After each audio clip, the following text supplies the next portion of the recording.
ফৌজদারি মামলা নাই। ওকে, এবার খালি গা হয়ে সামনে যাও, সামনে দেখো ওই জায়গায় তো ওই জায়গায় দড়ি বান্ধা আছে, 5 ফিট 6 ইঞ্চি তোমার হাইট ঠিক আছে কিনা মাপো।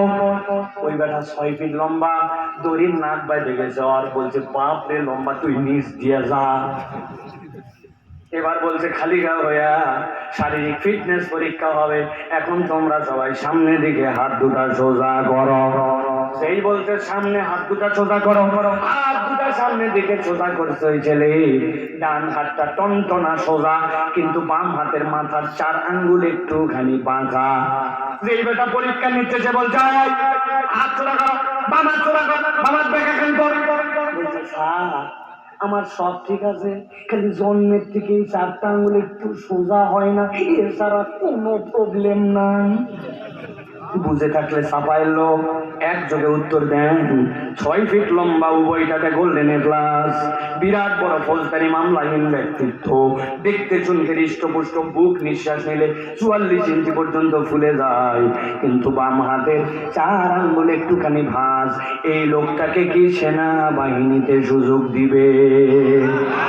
যারা বললেন না তারা বোধহয় বোঝেন নাই, সুযোগ দেবে। আমার আল্লাহ রাব্বুল আলামিন বলছেন ইয়া আইয়ুহান নাস ক্বাদ জাআকুম মাও'যাতুম মির রাব্বিকুম ওয়া শিফাউল লিমা ফিস সুদুরি ওয়া হুদাও ওয়া রাহমাতুল লিল মুমিনিন।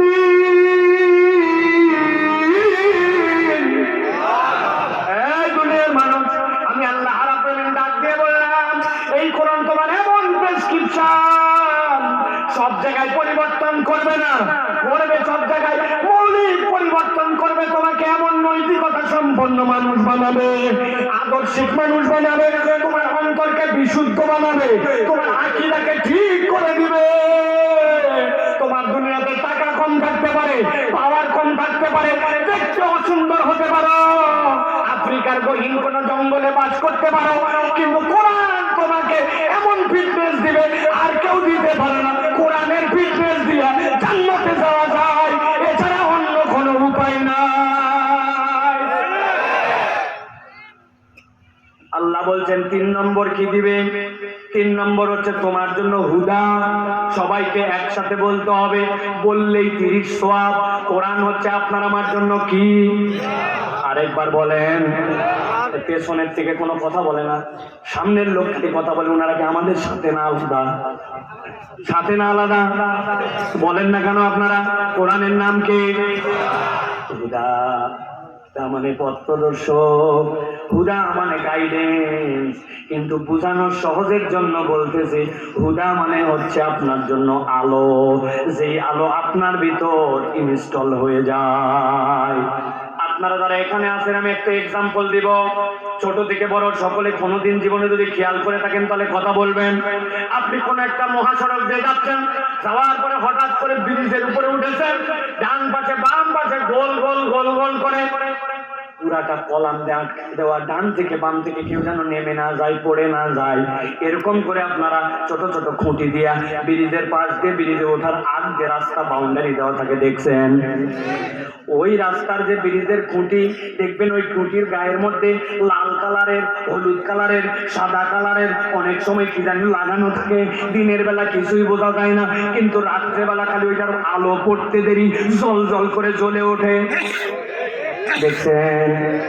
রাস্তার কোনার মধ্যে চিহ্ন দেওয়া আছে, এই রাস্তা ডান থেকে বামের দিকে গেছে, এইরকম করে তীর চিহ্ন দেওয়া আছে। রাস্তার আগে লেখা আছে সামনে বাজার, আসতে চলান, সামনে স্কুল, সামনে স্পিড ব্রেকার, সাইনবোর্ড দেওয়া আছে। এরকম দেখেছেন আপনারা? দিনের বেলা কিছুই দেখা যায় না, রাত্রেবেলা আপনার মোটর সাইকেলের হেডলাইট পড়লে, গাড়ির আলো পড়লে আগুনের মতো জল জল করে জ্বলে ওঠে। এইটা কি কখনো খেয়াল করেছে? ভালো করে মাথার মধ্যে ঢুকাই না আর বোঝার চেষ্টা করেন। ওই যেটা আপনার জল জল করে জ্বলে উঠলো, ওর ভিতরে কি আলো আছে? ওইটা রিফ্লেক্টর স্টিকার, আপনার আলো পড়লে ওইটা জ্বলে উঠবে। আল্লাহ বলছেন কোরআন হচ্ছে তোমার জন্য হুদা।